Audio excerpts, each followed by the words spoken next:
Welcome everyone. The webinar will begin at the half hour and will be recorded. Feel free to connect with the campaign for grade level reading on social media. On Facebook, like the page Campaign for GLR, and on Twitter, follow the account at Reading by Third. Please use hashtags Learning Tuesdays and hashtag Funder2Funder and tag us to tweet anything you learn from today's webinar, and we will be sure to retweet. We encourage you to share your questions, reflections, and observations on social media. Once again, the campaign would love to connect with you. So on Facebook, like the page Campaign for GLR, and on Twitter, follow the account at Reading by Third. The webinar will begin in just a second, and it will be recorded and shared with you afterwards.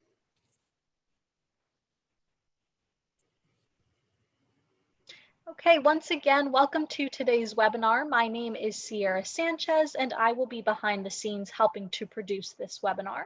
I have just a few housekeeping details before we get started. First, we would love for you to introduce yourself, so please use the chat box at the bottom of the screen to share your name, city or state, and your organization. Be sure to select panelists and attendees so that we all know who is here. All attendees are in listen-only mode, but we encourage your engagement by posting questions in the Q&A box. We will dedicate the last 20 to 30 minutes to respond to the questions you post during the discussion. The webinar is being recorded, and a link to the recording will be emailed on Friday to all who registered. And we are also live streaming this session on Facebook. Lastly, we will be posting a brief on-screen evaluation during Q&A and highly encourage you to respond. This helps us with our commitment to continuous improvement at the Campaign for Grade Level Reading. Lastly, before we start, I would just like to call your attention to our upcoming GLR Learning Tuesdays webinars, including sessions in our regular 3 p.m. Eastern time slot and frequent sessions in this earlier 12:30 time slot. Later today, we will host an Emerging Models webinar in partnership with Promise Venture Studios, exploring several innovative approaches for supporting children's social and emotional development. Next week, we will launch a new series, our Crucible of Practice Salons, deep dive explorations of how coalitions are advancing early school success in the 12:30 Eastern time slot, while we continue our focus on digital equity in the 3 p.m. time slot, this time lifting up the federal role in addressing this challenge. Please note that GLR Learning Tuesdays will take a brief hiatus on November 3rd as we focus on our civic duty to vote on Election Day. We also just wanted to share another online convening happening next week, the annual National Conference for Growing Community Foundations, which will feature CGLR leaders and some of the community foundations advancing early school success in their communities. The registration link for this conference and upcoming GLR Learning Tuesday sessions are posted in the chat box. Joining you now is Sarah Torian, a consultant with the Campaign for Grade Level Reading. Thank you and enjoy the webinar. Thank you, Sierra, and welcome everyone. Thank you for joining us for today's GLR Learning Tuesdays webinar, a funder-to-funder conversation entitled Global and National and Still Local, the Bill and Melinda Gates Foundation in Washington State. This session is the 5th in a new series of funder-focused webinars that we launched back in the summer in response to what the campaign heard during its 2018 listening tour, as state and local funders asked for more opportunities to come together for shared learning and for exploring the potential of increased collaboration and co-investment, both with their local funder peers as well as with their more national funder counterparts. In previous sessions, national foundations have engaged in conversation with state and local funders that were investing in similar focus areas or topic areas. And then last month, a group of local funders came together for a conversation to discuss what each was doing to address a shared challenge, the digital divide in each of their respective communities.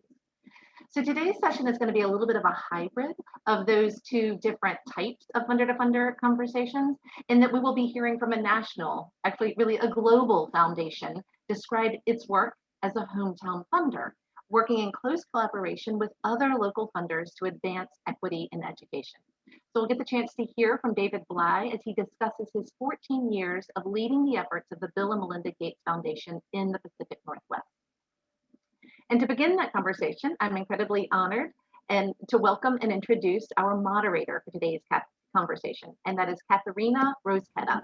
Katherina, or Kat, is the founding executive director of the Center for High Impact Philanthropy, a collaboration between the University of Pennsylvania's School of Social Policy and Practice and alumni of the Wharton School, seeking to support donors around the world in doing more good. So welcome, Kat. Thank you so much for joining us today and for agreeing to moderate today's conversation. Thank you so much, Sarah. I am so excited to be here to be able to moderate a conversation among a set of funders that I think no matter where it is that you are participating from will be useful and instructive in your efforts. I want to introduce the panelists for today. The first is David Bley, who is the director of the Pacific Northwest team in the United States program at the Bill and Melinda Gates Foundation. Since 2007, David has overseen the foundation's strategies focused on expanding education opportunities, ensuring safe and stable housing, and preventing family homelessness, as well as supporting vibrant communities in Washington state and high quality early learning in several states in the region. Sally Gillis serves as the managing director of strategic impact and partnerships at the Seattle Foundation. And in this role, she served as chair of various funder collaboratives and partnerships related to education, climate justice, asset building, including co-chairing the Aligned Funders Group of the Roadmap Project, which will be the focus of much of our discussion. And Lynda Petersen is currently serving as the Chief Operating Officer for the Community Center for Education Results, which is the backbone entity supporting the Roadmap Project in Seattle. She's played many different roles on the project since joining CCER in 2010, the same year that the Roadmap Project was launched. So please join me in welcoming our panelists, and we're going to start with a conversation with David.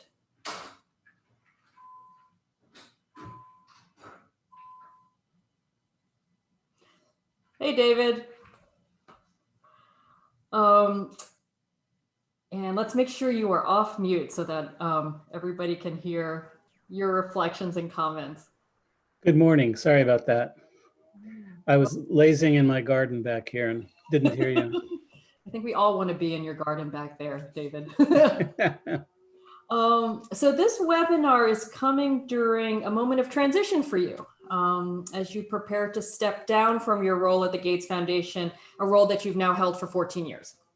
So before we engage in a more focused conversation on one of the many initiatives that have been part of your tenure at Gates, I would love to hear your reflections and thoughts on your time in the role that you've held. And so maybe to start, as you reflect back, what can you share about what you and your team set out to achieve in terms of promoting stable families, great schools, early learning opportunities, and strong communities? And how have your efforts evolved over the years? Sure, thanks, Kat. And I'll give you the headlines in the next few minutes, and happy to answer questions. 14 years is a long time, and I'm not counting down the days, but I have 13 working days left. The story actually is a very long one in order to answer your question, but I'm going to give the short version here. When I came to the foundation 14 years ago, it was already a global foundation, and it was had a very big local presence in Washington state because that's where the family is from and where they've raised their children, and they do feel a special obligation. But it was interesting, even at that moment, how the kind of philanthropy that they wanted to practice globally was very different than the kind of philanthropy that their father, Bill Gates Sr., had set up on their behalf within Washington state and the Seattle area. One is very driven by very formal strategies that I'll talk about a little bit. Bill Gates Sr.'s DNA was really in a very traditional family foundation kind of approach to the world. Your interests were whatever moved you that day. Our only parameters were low-income kids and kids of color. And he was very relationship based. And while the relationships were long-term and patient, it was really around transactions. You had a grant, you gave a grant, it was a good grant, they would make the most of it, and that would be the end of the story, and we'd move on. And that was their take on what it meant to be a place-based funder. Whereas in the rest of the world, what it meant to them was to actually solve really difficult problems like eradicate polio, malaria. It was very intentional and strategic in the big S kind of way. And to further give you some context, because it's a very surreal experience having worked there for 14 years, no regrets, learned a lot. I would say though that the local funding that we're talking about today is out of sorts in a big global foundation, which is really driven when you think about the co-chairs as they think about the problems they're solving. It comes from their own experience and their mindset coming out of business and technology. So we work across very specific strategies that are based on the scientific method. So evidence and data matter a lot. They see technology as a really powerful way to change the world because that's what they did with Microsoft. So that gives you a point of view around single point solutions, not multi-dimensional solutions. It tends to look like a product, like a piece of software. And you tend to scale it through commercial markets, literally through business. And that is actually very powerful when you come to think they actually did help the world eradicate polio. And they do literally save millions of lives every year. It's hard to argue with that, the method to that madness, but applying that kind of thinking in a local context where in my experience and my belief is listening comes first, relationships matter, even getting an understanding of what the priorities are and how to define and pull apart problems so you can begin to think about what are the solutions is very much on the ground with the people that you are either funding or the people you profess to be helping. And I would just say over the 14 years, to make a long story short, I've become a little bit more like them, meaning we do have formal strategies. Family homelessness is an example of that. Our education work now is an example of that. However, I would also say that the foundation itself has been on a learning curve, and it talks about being a learning organization. They've come to understand that even the best technical solutions at the end of the day have to get to the people that need them. And in our business world, we would call that delivery. If you are a social service provider, you might just think about how do you get the assistance to the people that need it most, because the delivery channels don't work very well for low-income people. And there really aren't markets for many of the problems we're trying to solve as it relates to social inequity. So the 14 years, it's been both me gaining a much deeper appreciation for the scientific and technological power and the methods they use. But my background was in community development, poverty, housing, and homelessness. And we had very different ways of approaching problems and very different ways of applying the solutions. So I think those are my biggest reflections over 14 years. And in a lot of ways, a little team, we are the biggest funder in the state of Washington and a rounding error in the Global Foundation. When you think they give out $7 billion a year, we don't have $7 billion in my budget. So the good thing is you operate fairly autonomously. And I got to use design principles that came naturally to me through my earlier experience. Was not questioned by them as long as I could deliver things that mattered. And over time, they've begun to understand that single point solutions alone, outside of how you actually use them in context and by whom and for whom, are really very, very important questions. And I would say the global teams now are asking many of the same questions that we originally did when I set off to try to do this work. Final thing I would just say, and you'll hear more from Lynda and Sally about the roadmap as an example, it was actually designed internally within the Gates Foundation to look by design differently than the education work that the Gates Foundation was doing in the rest of the country. And that's because it was taking into account local context, and we had the flexibility to design our role, the tools we used, who we worked with in pretty significantly different ways than what Gates was known for in the rest of the country. So I'll stop there because I know we do have limited time. Okay. Great. Well, and as you said, we're going to get a chance to really dig into the roadmap project more specifically when Lynda and Sally join. I want to follow up, as you described, the Gates, and we all know the Gates Foundation is unique in terms of its size and scope and certainly name recognition.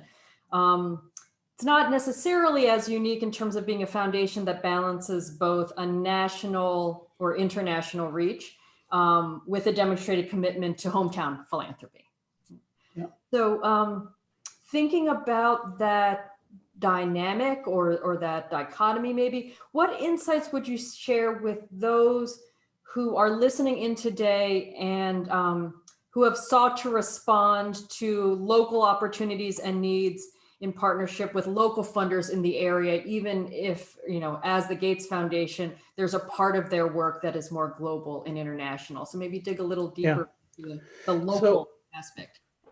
Yeah, so it is very challenging actually working in a humongous foundation whose main attention, 85% of our work is on other continents.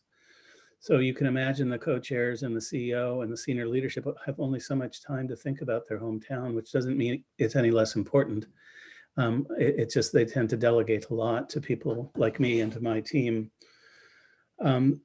So on the one hand, the advantage is the autonomy of flying under the radar and being able to try out and do things in different ways than they are accustomed to. And I don't know about the foundations the listeners work within, but we're so big that they by necessity have had to delegate pretty significant authority down the food chain. So I'm a director. I'm about 3 levels removed from the co-chairs, but I have significant grant-making authority personally without having to go to a board of directors or to even a boss. And while I ultimately do have to explain to them in retrospect, what the hell were you thinking when you made that grant, David? There's no censure at the beginning of it. And secondly, I think I mentioned earlier, is we're very solution oriented in the sense a better curriculum, better professional learning for teachers, really totally essential things to make better schools work better for all kids. But we also know that the factors influencing kids' ability to learn, some of that actually, if not most of it, comes from outside the school building. So while the rest of the teams, the experts in the Gates Foundation are very good at understanding what a great classroom should look like and what a great school should look like, we've not really extended our thinking to how do you cultivate learning in non-school settings, whether it be home or community, and think about the whole ecosystem around schools. Think about the whole journey from birth all the way up to career. Those are not concepts that drove the Gates Foundation that I was allowed to do. So we were kind of experimenting in a sense without the resources that you have when you're driving an polio eradication and you're spending as much on evaluation as you may be on vaccines. So by our standards, we were showing less rigor and discipline that you would be expected in other Gates strategies. But over time, we've become more and more like them. And the prime example, other than the roadmap that we'll talk about, would be 20 years working on family homelessness in the central Puget Sound area, which is a different story, but that's actually coming to a close at the end of this year at my recommendation. And so the level of autonomy really helps within a really large foundation, because I'm not sitting around caught in process all of the time. But I would say there is a lot of process, and it's all driven for people trying to get $100 million out the door, not $100,000 out the door. So the complexity really is often in the implementation and in managing partner expectations about how I'm required to do my work, which to people like Lynda and Sally might seem kind of crazy at times. But I serve on Sally's board, so I know much bureaucracy they have too. And I also work with Lynda. So every organization has necessarily created structures and that could get in the way as much as make it easier to get things out the door. Yeah. I'm struck by your reflections, David, in ways in which some of the higher profile efforts of the Gates Foundation International and where a lot of the money is going was very different from your experience in community development and anti-poverty work. And you mentioned how much it was a learning organization. So, you know, one question before we start bringing in Lynda and Sally is there something that you looked at towards the end of your tenure that the David Bley 14 years ago would never have imagined you would have considered? Oh, I've definitely been influenced a lot. And in fact, because I'm a minority of one and there's 1,600 people conforming to the Gates Way, being a square peg in a round hole creates a lot of stress and tension. Yeah. And I would say over the 14 years, while I saw them begin to think a little bit more the way I did, I would have to say I moved more their direction. And while I'm very logical, I do really read and I do depend on evidence and data. I think that comes in many different forms other than just numbers. And so I think what I've learned is to understand what they mean by rigor and discipline in a scientific method sort of a way, and how you can apply that in really powerful ways, even in community work. On the other hand, it has its limits. So in retrospect, for me personally and my effectiveness, I think if I had gotten better, quicker at how they expect to do the work, how they structure their problem solving, I probably could have been more effective in my work locally, because I would have been a translator to people like Sally and to Lynda and to our various grantee partners without confusing them or them making them think, boy, Bley is really crazy intellectual hanging up there 60,000 feet. I had to learn how to operate in both environments. And I think that's true for many of us who work within philanthropy. Mm-hmm. Mm-hmm. Well, and certainly for any of us who are considering the kinds of broad sort of collaborative and collective impact work that we're going to talk about with the Roadmap Project, that ability to be bilingual, trilingual, because you're straddling so many different stakeholder groups and interests. I would add one last thing, and that is I had a small team. At its peak, there were about 25 of us. And when you do think about getting the work done, nobody does it alone. It's the team that gets the work done. So as I'm struggling with those issues that I just articulated, you can imagine my team is as well. And the team I tended to hire actually were people that were more comfortable in a community development, local context, relationship-oriented kind of work than they were comporting to business, science, technology kind of thinking. So it was really not just me as the leader, but it was me helping lead a team so that they too could evolve as fast as they needed to, given institutional parameters and expectations. Mm-hmm. So it is more than just the director. In fact, I'm the least of it.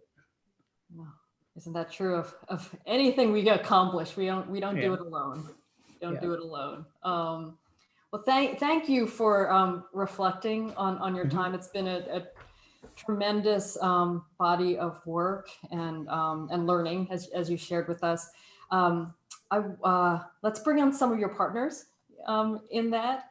And this is where I'd love to invite Lynda from CCER and Sally to join the conversation with me and David, and talk a little more specifically about the Roadmap Project. It's always helpful to see how some of the concepts and experiences that David shared, what they look like, what they can look like in a specific effort, and also just encourage folks.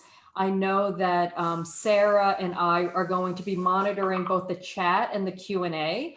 So throughout any of this, if there are questions that any of the comments that Lynda, Sally, or David make that prompts either a thought or a question, please either chat or put your question in Q&A so that we can make this as interactive as we can. But with that, I think I'm gonna turn it over to Lynda, and checking to see whether or not there are going to be slides that will come up at the same time. Here we go.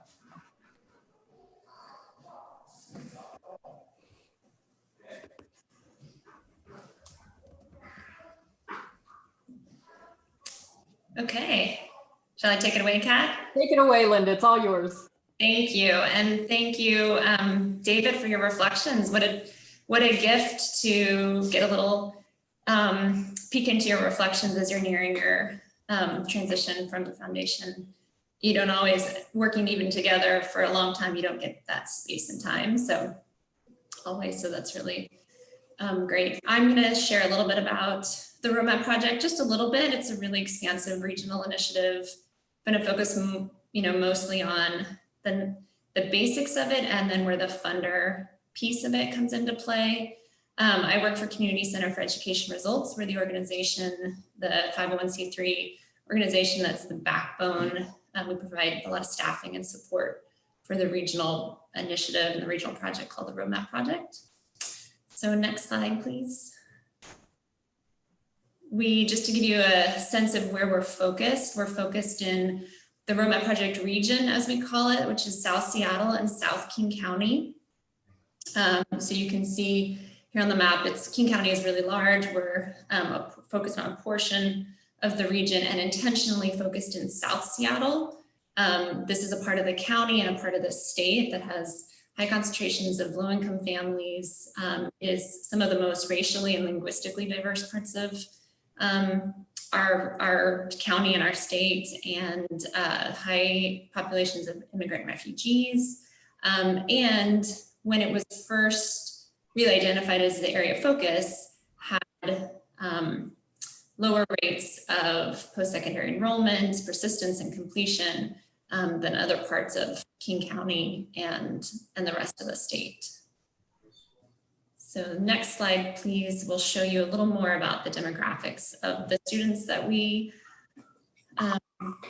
consider our students, our region students. Right now, last school year, we had over 128,000 K-12 students. And so these demographics show you it's majority students of color, majority low-income students, and a high percentage of English language learners. In some districts and in some schools, that percentage is much higher than even the 22% on average for the region.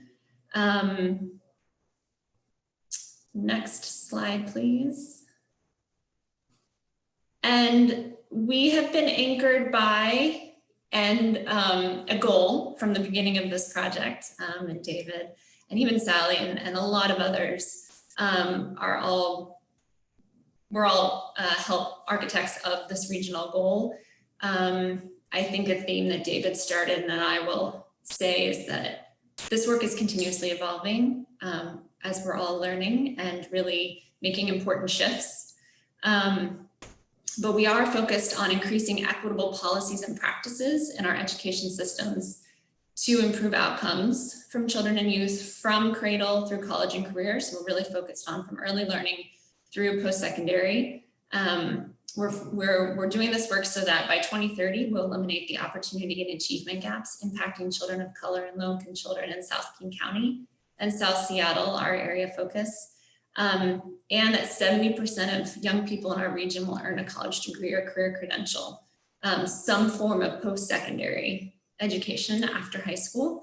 So, this region has, as I'm sure you're all aware and can imagine, a lot of big employers, it's a very knowledge intensive local economy. And so a lot of people move here with higher education degrees to get these jobs. And what we're all about is how do we open opportunity up to all of the kids in our region so that they can go on to pursue whatever goals and pursuits that they're excited about. Next slide, please.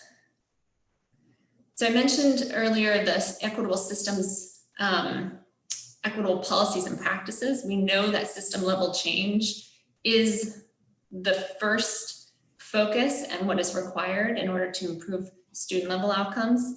The system-wide racial equity essentials have been kind of a framework of sorts that for the project, we think about these as levers for change. So within each of these buckets, we know that there's areas that if the policies changed, if the practices changed to intentionally better support children of color, then we know that student level outcomes and outcomes for all students will improve. We know that those systems were not initially built to serve students of color well. And so being intentional about a more anti-racist approach to the policies and practices that are impacting students and families every day is what we're aiming for. And certainly the aligned funding, our partners in the funding community are a big part of that. So next slide, I'll kind of explain a little bit about how we think about the Roadmap Project is a very large and sometimes nebulous project. It's hard to put wrap your arms around such a large region focused on cradle through college and career. But this gives you some sense of there's a number of different groups, and even this slide, once you make something like this, can often then be out of date because a new group is created, or certainly in these times that we're in right now in COVID, things may look a little different. But just to show you that there's groups across the region that are focused on a certain part of the education continuum or a certain group of students or young people. But the aligned funders group there in green, they span across the region and across the project, across the continuum. Our community leadership team is a leadership body that really provides strategic guidance and leadership across all of the project. Our data advisors group similarly provides their expertise, multi-sector group there, and then the staffing support by CCR, but also other organizations in the region providing different staffing support to different regional kind of multi-sector efforts. So that is kind of the roadmap project at a glance. And I know we're going to get into a little bit more about specifically the funder and the funder alignment piece. I will say that the funding is always been and continues to be an important lever for change. There's a lot of signals, there's a lot of influence that private funding can have in how work on priorities of the region and how work is organized, which ultimately impacts students and families, and certainly public funding too. So our aligned funders group are made up of public and private funders, and the idea is that we're working together towards the attainment of our shared collective goals. Fantastic. Thank you so much, Lynda, for giving us that overview of the roadmap project, where it's working, who it's helping, who all is involved. We already have some questions coming in from the chat and Q&A, but I want to bring Sally into the conversation. What Lynda described is an incredibly broad and diverse partnership, and we're fortunate that we have two of the funding partners with us today, Sally and David. So maybe if each of you can tell us how the roadmap project aligns with the missions of your foundations and the roles each of you have been playing in this effort, which now has spanned 10 years. Maybe we'll start with Sally to bring you into the conversation. Sure. Thank you, Kat. And thanks, Lynda and David, for inviting me to join you all today. I think for Seattle Foundation, just a brief bit of context. We are a community foundation serving the greater King County region that the roadmap project is a part of. As a community foundation that is 75 years old, we are both serving various individual and family philanthropists, supporting the focus of their philanthropy, as well as driving foundation resources to our high priority areas. And over the last 10 years, as we've been engaged with CCER, that work has evolved, and I think is evolved simultaneous to the work and our engagement in CCER. So it's been a nice evolution to watch and be part of. We are now a foundation that is very focused in our place-based efforts, looking where inequities due to racism are persistent, and those coincide with the region that Lynda pointed to for the focus of the roadmap project. We focus along a broad set of issue areas around civic engagement, voter education, capacity building, and policy and systems change, while knowing that we need to also take targeted approaches around different issue areas. And as we have the opportunity to support about $130 million of grant making a year, less than 10% of that is at the discretion of the foundation. So more than 90% of it is donor directed and often targeted to individual organizations that are doing great work on the issues of high importance, but aren't always thinking about how the systems and policies that kind of support and scaffold those individual organizations are perpetuating the inequities that we're seeing. And so as David and Seattle Foundation's former CEO, Norm Rice, began to recognize where the education gaps were persisting, Seattle Foundation was able to be an early thought partner in the formation of CCER. We actually incubated CCER, so at one point Lynda sat in our office. And along the journey have thought about both how do we educate individual philanthropists, how do we use our targeted resources to support the capacity of CCER, the backbone entity, and then how do we as a foundation peer engage in funder learning, knowing that we as an organization are stronger for the collective learning that the other foundations have been part of, as well as ways in which we can work together to fill some of the gaps that will continue to exist as you work on a large scale systems effort like this. So myself and then a colleague of mine, Michael Brown, have both had the opportunity to be a co-chair of this effort of the Aligned Funders, really thinking through how Seattle Foundation can bring about more change for the region, both with our dollars and with our voice. Terrific. Thanks, Sally. And David, I know you mentioned this earlier in some of your reflections, but can you speak a little bit more about where this project fits in and aligns with the mission of your team and the Gates Foundation overall? And I think, David, you may still be on mute. Thanks. To be clear, what we're talking about is one component of a fairly broad array of activities that our team has in Washington State, particularly with the pandemic that has really upended much of our work. But having said that, I think that what we were trying to do, one, is very straightforward. And Lynda talked about the local political, social, economic context. We, coming out of the recession, Seattle has been one of the most dynamic metropolitan areas in the world in terms of job growth, income generation, new housing, and so on. And the scandal, and we've known this in our region for a long time, the people least likely to benefit and get the new jobs are the kids who are being educated in our K-12 public school systems in Washington State, particularly the areas that we're targeting. So when we started, only 24%, if I remember correctly, of the students across all of those school districts were getting a post-secondary degree, any kind of a credential after high school, in a city, in a region that couldn't fill the jobs. And essentially over the years, it was easier for businesses to import the talent than to tax themselves to improve the school systems. So on the one hand, our impact goals, our objectives were very straightforward. We wanted to move that number. We wanted to double the number from 24 to 48. I think, Lynda, the last time I looked, it's about 31% now. So that number has moved. So it's good to know something worked. We'll never know exactly what worked, but young people are in better shape than they were, but we've got a long way to go. But really, when you get down to what we could do, what was our role in the value add of the Gates Foundation, I would just say several things. But for the brilliance of the staff at CCER, that's Lynda, and the co-founder, the founder is Mary Jean Ryan, who has retired recently. But this was just a cabal of just a few friends, people who had worked very closely. I'd worked with Mary Jean for probably 30 years. And we all recognized the problem. We'd all been working on it. We were very frustrated. And just a handful of us said, let's try something different.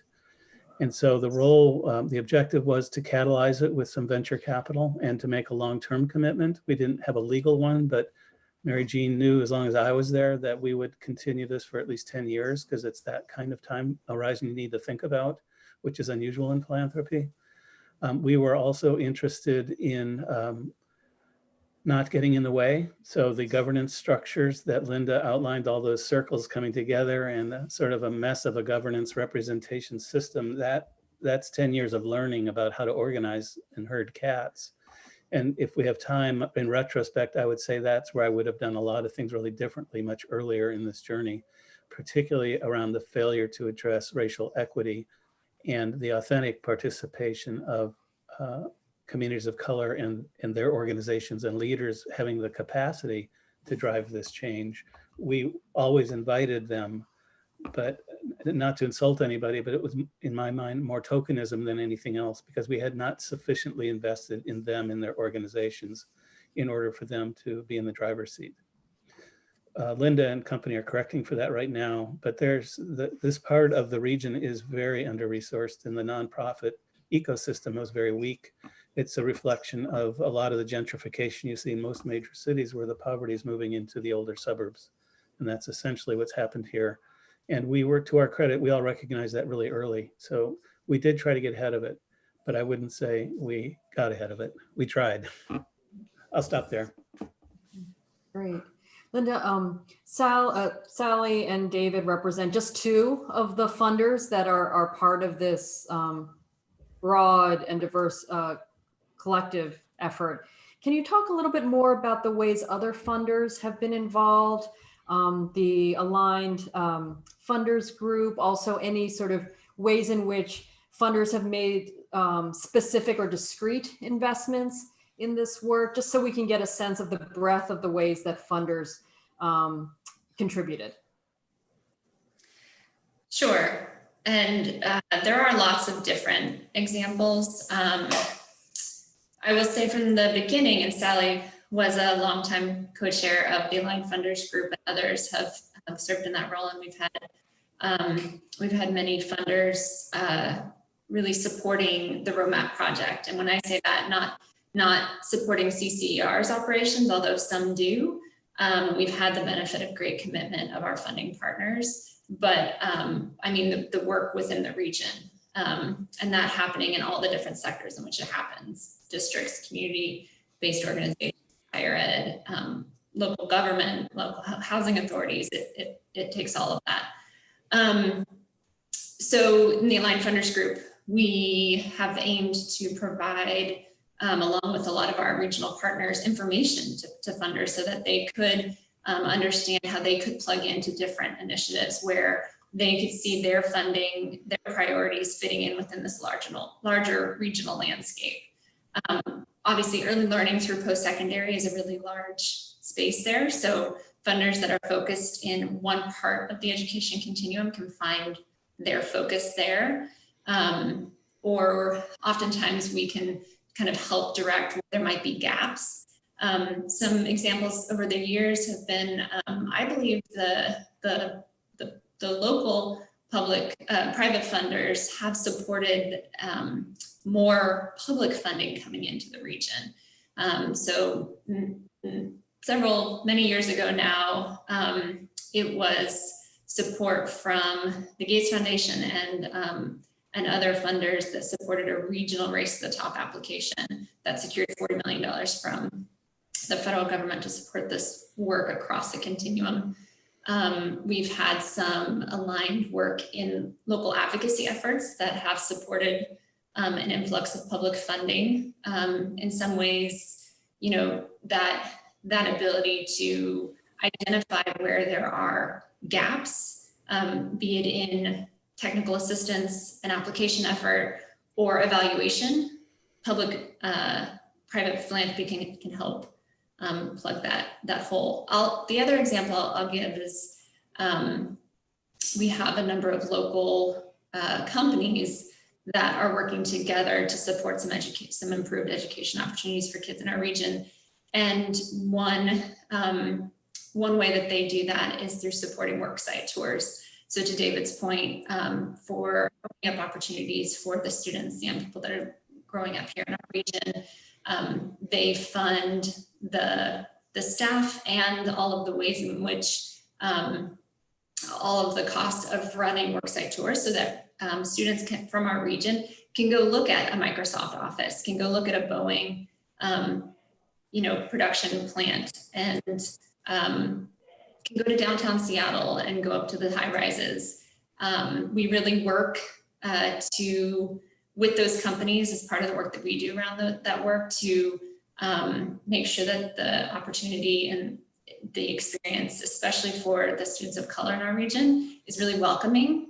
We really aim to have recent grads and as many people of color in the office as possible so they can really relate with the students and to kind of show what opportunity there is. It's that shifting of power, the power structures and the systems that are in place that we're looking to try to do through all of this collective work. Great. One question that has come up is, what and who are the aligned funders group? People have mentioned that a few times. So if somebody could just fill folks in on who and what are the aligned funders that folks are referring to.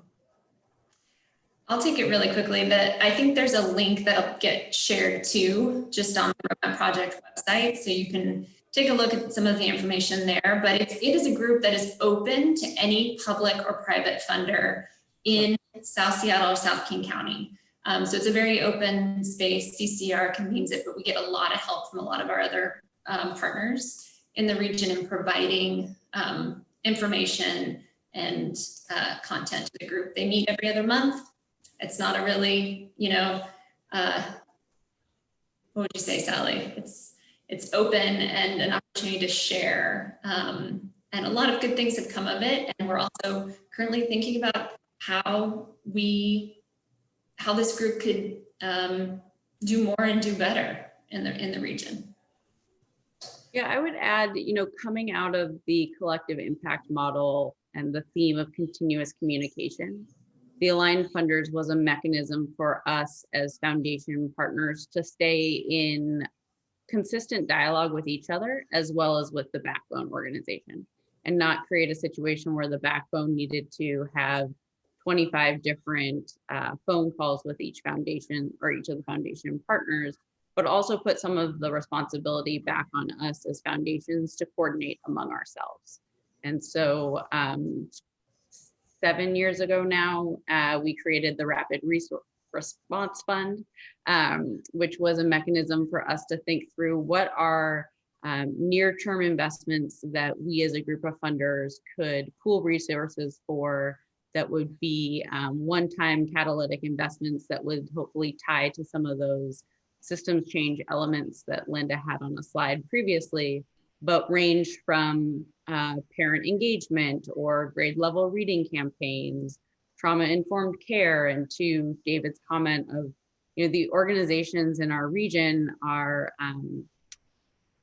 grappling with a lack of capacity. And so this was an opportunity for us to invest in organizations that were growing and able to fill needed gaps, and frankly, organizations that may have been too small for the Gates Foundation process or too specific for a Seattle Foundation process. And this was a way for us to work collectively to meet some of those needs.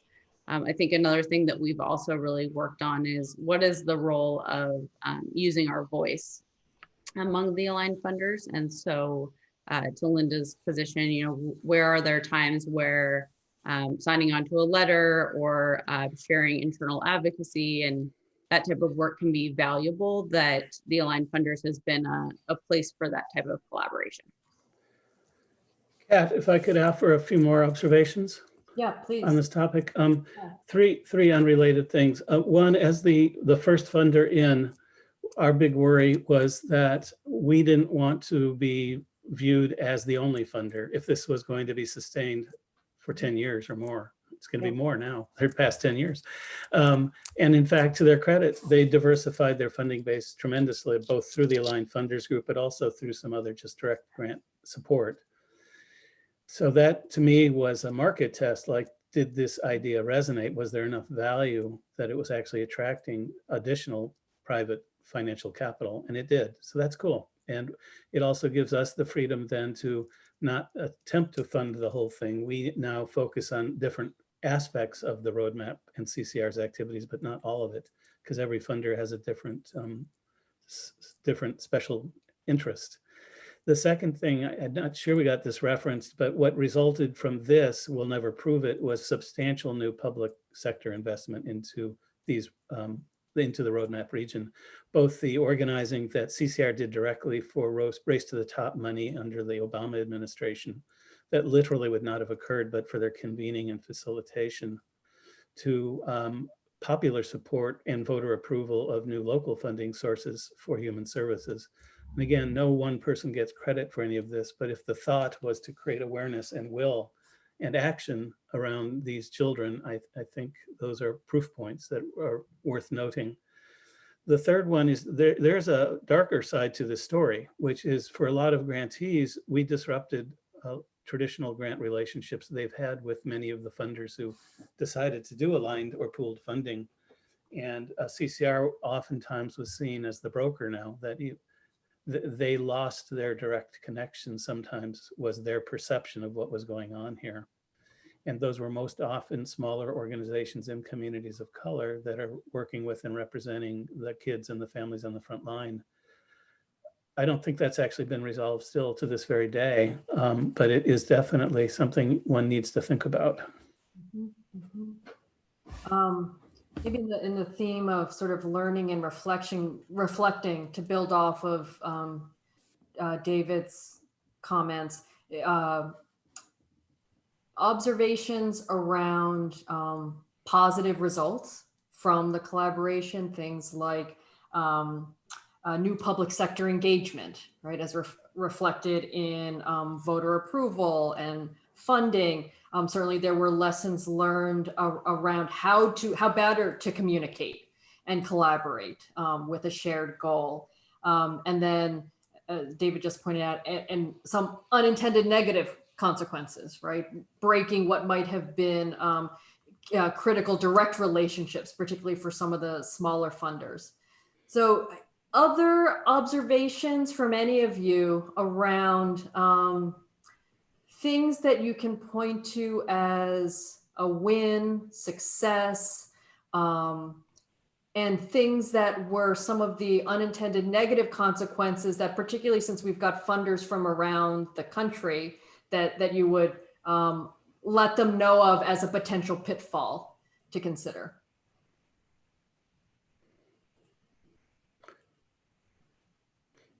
I'm hesitating because I don't want to dominate. Lynda or Sally, you have an idea you want to kick in? You go ahead and I'll chime in next. Yeah, so some of this I actually did touch on. I've given the good and the bad throughout. The area, contextually, you have to remember this was coming out of the last Great Recession. So things were kind of totally messed up. These suburban school districts and those new communities were new, meaning that gentrification had occurred in the last 15 years. So the civic infrastructure didn't exist and the nonprofit infrastructure didn't exist. There were new immigrant and refugee communities of size now collecting across these school districts. And so when I think back to what we could have, should have done differently, I think we could have afforded to go a little more slowly, actually, and get embedded deeper into the communities themselves and do a better job of understanding strengths and weaknesses and assets they had and how to potentially build those up in advance of some of the bigger campaigns and bigger initiatives that ultimately CCR organized and ran quite successfully. But because of that error, in my opinion, it's taken us 10 years really to correct for that. And you did see a slide that Lynda put up around racial equity principles. It looks like a simple slide, but that actually was a landmark process that they went through in re-engaging in a different way with these communities to try to correct for that. With the current uprisings around civil rights and police violence and doubling down with the pandemic, I think that's further disruptive, and only Lynda and Sally maybe are closer to it than I am actually on the ground. I'm still up in the clouds at the Gates Foundation. But my sense of things is this is another opportunity to do this right and to do it better. And there have been pretty profound efforts led in particular by the Seattle Foundation that Sally's in the midst of to get mainstream funders to think really quite differently about who to fund, how to fund, over what time horizons you need to think about funding. And without that, I don't think we can actually hit the education goals. This is not a popular thing because it's politically right.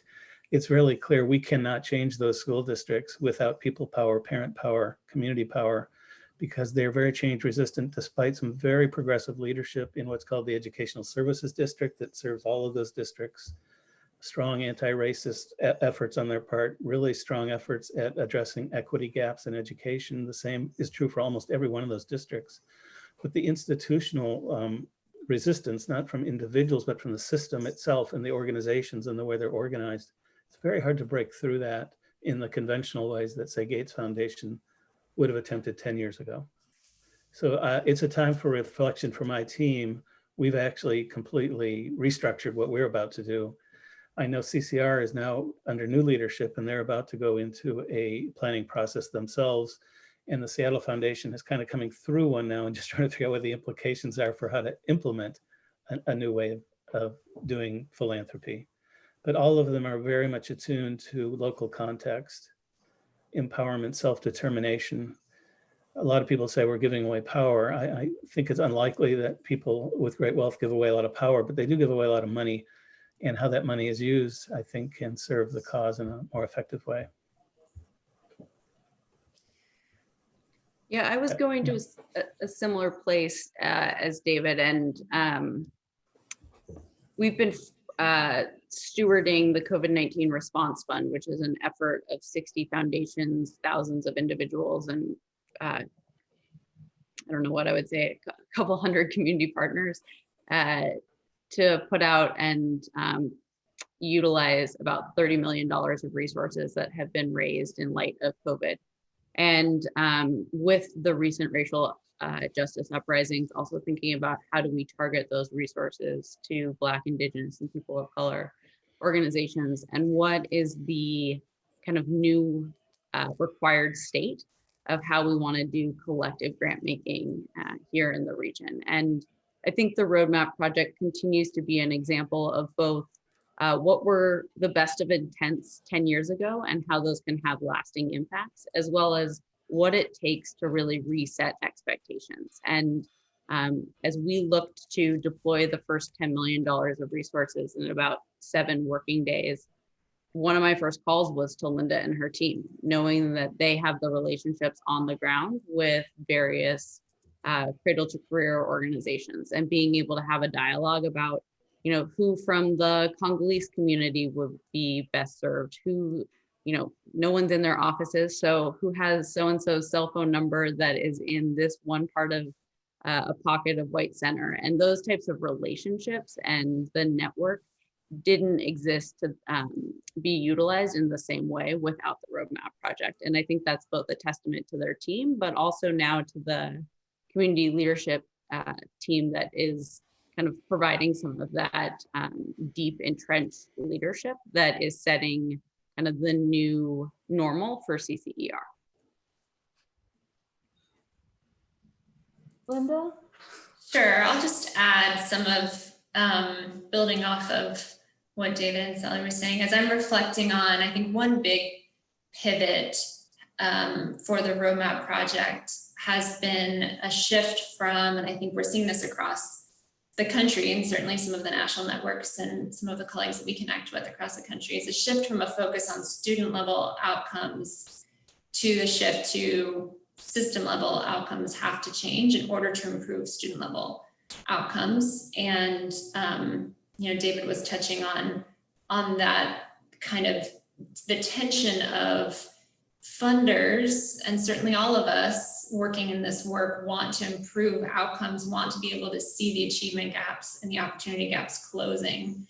And yet we're not addressing the root cause of the systems of oppression that have been put in place that then cause these gaps to persist. And certainly this year in 2020, we see this and are faced with this in really immediate and urgent ways when it comes to health and basic services, and will continue on in terms of access and impacts to student learning and opportunity.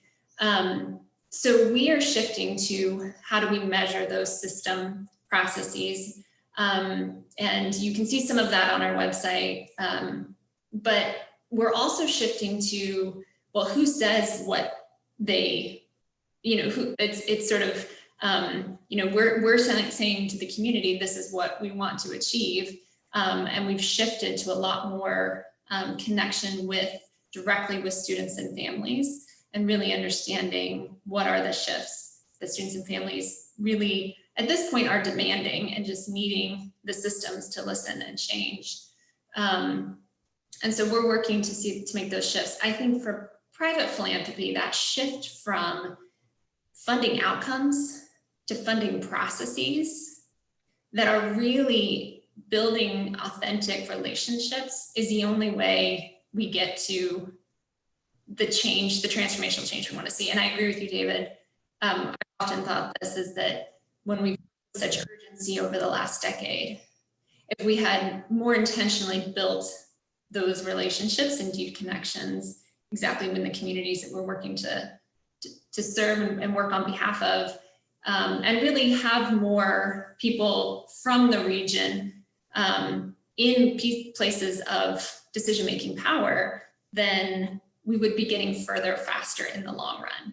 But it's that, those systems, and it's fighting against the status quo kind of all along. Thank you.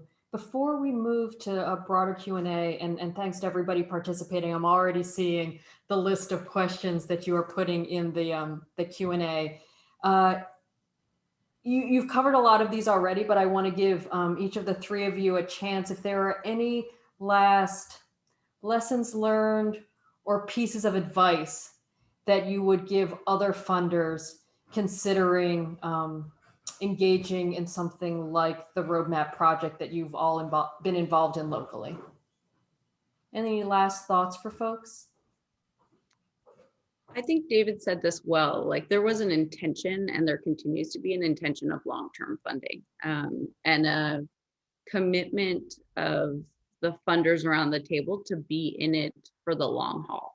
And as we all face, CEO transitions, board of director changes, it's our roles as advocates of the roadmap project to help be stewards of this work. And so continuing some of that internal advocacy, I think, has been a priority of mine and my colleagues as we've evolved. And it's been interesting as the foundation is coming out of our strategic plan with a very clear focus on greater racial and economic equity and a commitment to belonging and justice. We wouldn't have been able to have those words be front and centered on our website 10 years ago without being in these types of deep partnerships. And so 1 year or 2 years in, we could have said, well, gosh, this is harder than I thought and hard to explain, why we're making this reinvestment. But at the same time, the story 10 years later has put us in a substantially different place. And so I would just encourage folks on the call to think about what is your role as an internal advocate? What is your role as a long-term partner? And then also what is, your role in working with other foundations? And sometimes that is the uncomfortable moment of, calling out bad practice of when are we putting unintended pressure on organizations that is unfair or inconsistent with the goals of the work. And I think to the comments and questions around power, we as foundation staff often need to recognize the role we can play with our peers and treat that responsibly and not always putting the backbone organization in the intermediary role to play the back and forth in navigating some of that. David? Yeah, I would just add a slightly different point altogether, because we've been using the roadmap as an example because we don't have a lot of time to walk through lots of examples. But as funders, it's important that what was described in the roadmap is bigger and more intensive than you would hear in other parts of Washington state. But there are other communities, often led with community foundations and with our money. And they vary from place, and they all had their own origin story, different. We often gave them a little bit of catalytic money, but none of the ongoing support. But if you were to travel to Tacoma, Washington, Spokane, Washington, Kitsap County, a more rural area, there are 5 or 6 very serious efforts that look a lot like the roadmap, just not with the same level of resources. Mm. That is a result actually of a network of community foundations, United Ways, and population-specific givers like the Potlatch Fund that serves the Native American community that have been organized for about 8 years across the state of Washington to urge philanthropy to think and do their business differently, including a deep focus on racial equity and the role of philanthropy and advocacy. So I'm just putting that in front of people because there's many variations on a theme here. This is the biggest, most notable one that people have heard about, but the other work is as inspiring as what you're hearing here. Great, thank you. Lynda, any last observations on the roadmap project or broader advice you would offer folks? I will just say that we are continuously learning. I don't know about advice, but in our shifting to a community leadership team and really ways in which members of our community, parents, community leaders, and young people are in positions of power and making decisions more and more within the project, within the role that we play as the backbone organization, we're thinking a lot about the power dynamics inherently at play when you have funders at the table and you have community leaders or leaders of small community-based organizations. And I think that's something that we did not do enough of caring to in the first many years of the project, when we were intentional about bringing multi-sector tables together with a lot of different leaders, and yet there will always be power dynamics at play when funders are sitting at the table, and particularly large funders. Even though the individuals we know, like David and his colleagues, and some of our other large foundation partners, and their relationships could be very deep with individuals, they are there, those power dynamics. So we're thinking a lot about how we are more intentional about addressing those, and what are the compositions of the groups? How are we, whose vantage point are we really centering in the conversations? And we have a long way to go, but I think being intentional about that from the start is a piece of advice. Great. And just to jump in, because I think the lasting legacy, or other than the impact that has been very real for kids and families, is I think together we've built a platform that now exists, that did not exist 10 years ago, for change, for improvement, for innovation, and whatever issues they choose to tackle with this backbone in place, with funders now more aligned, at least philosophically and in terms of objectives. The sky's the limit, really, as the Seattle Foundation and as CCR reflect right now on what's the path forward look like. My guess is it's going to look a lot different than what we just experienced in the last 10 years, and that's a good thing. Mm-hmm, mm-hmm. Terrific. Well, as some of them have come in and they were relevant to what I felt like you were each addressing, I introduced some of the questions that we're getting, but we actually have a list of questions, all of which I hope we can get to in the Q&A. So I think we're going to shift to that, and please continue to add questions into the Q&A. But I'm going to start with the first one, which speaks to, all of you have talked about the need for more equitable practices. And Lynda just talked about the recognition of the power dynamic. So this first question is, foundations often perpetuate inequitable systems. It's a transfer of wealth, often directed toward reducing inequity, but where most of the decision makers come from dominant power structures. How have these foundations acknowledged and addressed that? And I think you've mentioned some of these ways throughout, but now that that question is sort of framed the way it is, other examples and responses, how have your foundations acknowledged and addressed the inequitable systems? I'll start, and my board member on the line will correct me for the other things that I forget. Seattle Foundation, when I started my comments, I acknowledged that I sit on a portion of the foundation staff that's overseeing about 10% of the resources of the foundation.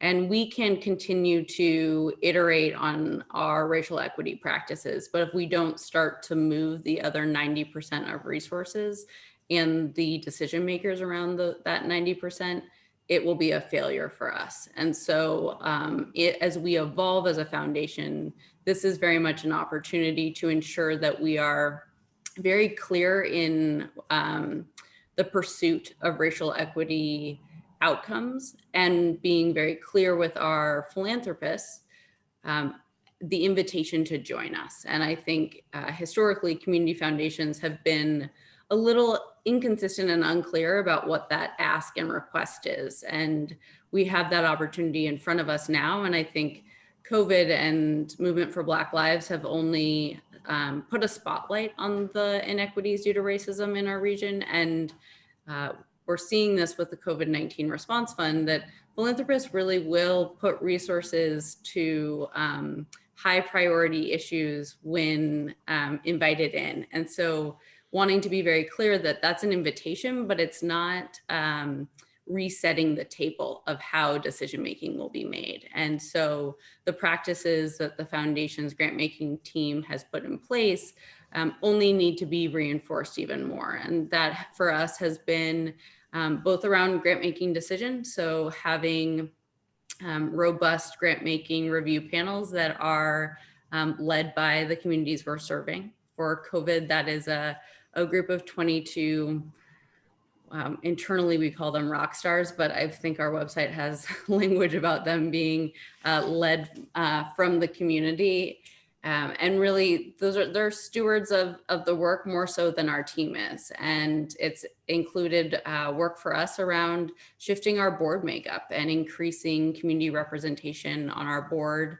It's influenced who we hire within the organization. And more than anything, it's also informed the type of culture that we strive to have at the foundation, and forced us to do some good work about not just the outcomes we're striving for, but what is the day-to-day practice of the foundation. At the Gates Foundation, as always, it's a long story, which I can only tell a part of.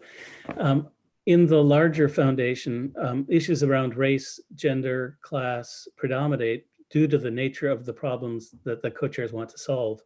The fact that 85% of the work is overseas, issues of race, gender, class play out really quite differently in other cultures and countries. So what has emerged overall, what I think we're known for at the moment, is actually more around gender equity than race equity, for good reason, about the role of women in a developing world and inequities they've suffered for forever. So a lot of our work is actually aimed at gender equity in those countries.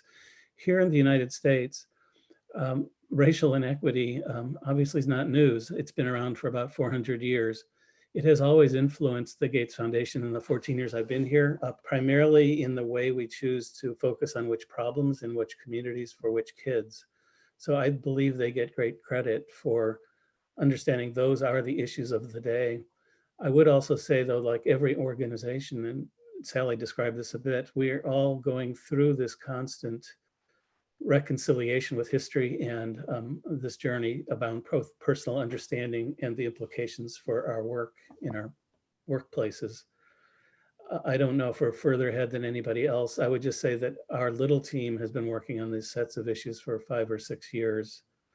The whole foundation now is pretty much consumed with it at the moment, and I think that's a reflection of political pressures we feel right now. So the question, I think, is, will people like us and the rest of society return to a certain level of complacency, or is this momentum that's going to continue into the future? And I think the jury is very much out on that. I would say personally, this is my own personal goal over all those years, was to create platforms or institutions where issues of race would have to be dealt with. So whether it be the roadmap that we just described and coming to terms with it there, or from my point of view is helping build capabilities, capacity, organizations, leadership in communities of color in our region, so that they have the strength to have more influence and exercise self-determination. And we've made some pretty interesting bets from a philanthropic point of view on some organizations. And the majority are actually working out, but occasionally you fail. And I'm lucky working in a foundation where failure is accepted as long as you do it smartly. So, but I would hope that we see much more investment just directly into those communities for a long time, because they're going to need more strength if they're going to win the political and cultural fights that are going on. Lynda, I want to address a question that I think is more for you, which is how does the aligned funding group avoid continuing to just do own thing on an aligned trajectory versus integrated funding, work, and common goal to drive change? So I think it's about when you have a collective effort, how do you prevent the, well, we're sort of side by side, but doing our own thing versus integrating our work and our efforts? It's a good question. I saw that question. I was thinking it would be heading my way. You know, we joke about that we don't, as the backbone organization, we don't have any formal authority over any of the partners that we work with, funders, school districts, higher ed, local government. We operate in a place of influence. And I think as our team has over the years reflected more the communities that we serve, we have more people from the region on our team, as our work in data and research has shifted to be incorporating data directly from our students and families. I think we have more influence to try to make some of those shifts. I think it was never the goal to have just a bunch of pooled funds created out of this effort. There have been some of those, and Sally talked about one. There's been at least one or two others over the years. I think it is more along the lines of sharing those ways in which funders can have more of a positive influence in the transformational change we're working towards. And so if there's, for example, a regional effort to create an online directory of out of school time supports for families in our region, well, you know, funders sitting around the table have access to all these different community-based organizations. They could not only spread the word, they could also put that into their grant funding in a way where the reporting that they require could be actually just part of this online directory. And so just thinking about those ways in which, how do you align let's say the questions or the timing, you know, it's not to say that we've achieved any of this in a very neat and tidy way, but it's just some of those examples of, I think, highlighting ways in which funder behavior can be problematic in ways that I think funders that everybody's very busy, plates are full, and so you don't even maybe realize the impact to your grantees. And so sometimes just sharing that information and then having you know, people like Sally and David and others to share what their foundations are doing, I think is also really good peer information and sometimes peer pressure to make some of those change. Mm-hmm, mm-hmm. Yeah. I would add, you know, I think it was very intentional, as David said, for the Gates Foundation not to be the only funder. And so the way in which they modeled that at the beginning of the roadmap project really helped create space for other foundations to think about what would their role be.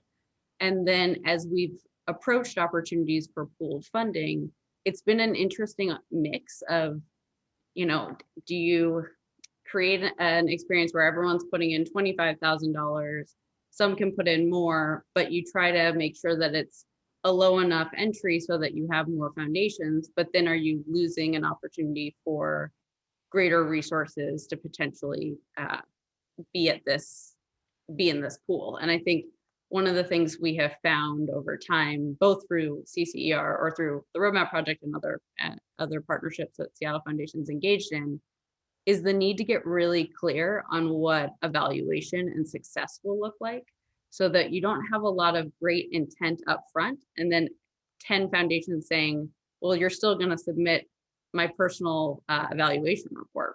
And so how do we decrease barriers along the way that are true to the intention of collaboration? And I think that's just been a learning curve for us in the Pacific Northwest. Mm-hmm. Picking up on that, the notion of what does success look like and what indicators are you looking for to understand your success? I think this goes back to Lynda's earlier point about the moving from looking at indicators of student level outcomes to system level change. So the question is, what are some of those leading indicators that you would look at to measure impact at the system level, and maybe do a little compare and contrast of this is what we mean by a systems level indicator versus this is an example of the kind of student level indicator we might look at? Sure. So a lot of times it's around access. And so, for example, access to high quality early learning opportunities in our region. We look at that, which is, not the easiest data to be clear about. And so we work with a number of different partners on that. So understanding what are the opportunities, what are the access issues. Out of school time opportunities is another place. And then there's ways to try to look at it geographically by region, by community, that then gives you some information about which communities are not being well served and where there's not opportunities. Another example would be, we look at discipline disproportionality. So for a long time, we would look at what are the experiences of the student. And so what's the exclusionary discipline policy practices that are being happening to the child, when in fact we need to be looking at what are the policies in place. Not only what are the policies in place, what are the trainings and the bias kind of pieces that different schools and districts are putting into place. Those mental models are deep and set within all of us. And so how are we shifting those in order to change those outcomes, particularly for students of color? Those are just a few examples. I mean, we could go on. I also, the diversification of the teaching workforce is a really big priority. We hear that from students and families across the board. Discipline, teacher diversification. These are a few examples that we know are priorities. We know that the majority of our teaching workforce in K-12, but across the education continuum is white. And so we are looking at what are the systems for recruitment, for retention, for support of those educators of color. And in particularly in this COVID times, it's a new opportunity to look at how is that impacting districts are grappling with budget shortfalls, how is that going to impact teachers of color? And because we know it has a profound impact on students of color. So you led us, Lynda, right into the last question that I'm seeing, and also because of time, I'll make this the last question and ask you to each respond to it, as well as share any last thoughts that you have for participants. But this last question is referring to, David had mentioned earlier, delving into the community, learning more about the strengths and weaknesses of each area as a lesson learned. What approaches are currently being taken to understand the community? How has COVID changed what you thought you knew? And next steps to addressing those barriers and challenges. So how has COVID changed your perspective on the work that you're doing, what you thought you knew? And then if you can add, because of time, any final thoughts you have for the folks who are participating today. Why don't we start with you, David? Sure. So a couple of thoughts. One is that what we are doing to try to do things differently and understand the communities and these partners in better, more sincere, authentic ways. Part of it is just training the team to, odd as it might sound, some of the things are simple, common sense, listen. And listen in venues that are theirs, not ours necessarily. And secondly, and we just did this last week, we are very deliberately now inviting these organizations to do presentations, to have the time and organize it any way they want around issues of equity and how they're experiencing their relationship with us. So an example of that is we do a lot of work in charter schools. Diversification of the teacher workforce is actually much better in the charter sector than most districts. But what's lacking in charters is lack of diversity in leadership And the schools that have closed in this state for a variety of different reasons have, for the most part, been led by leaders of color.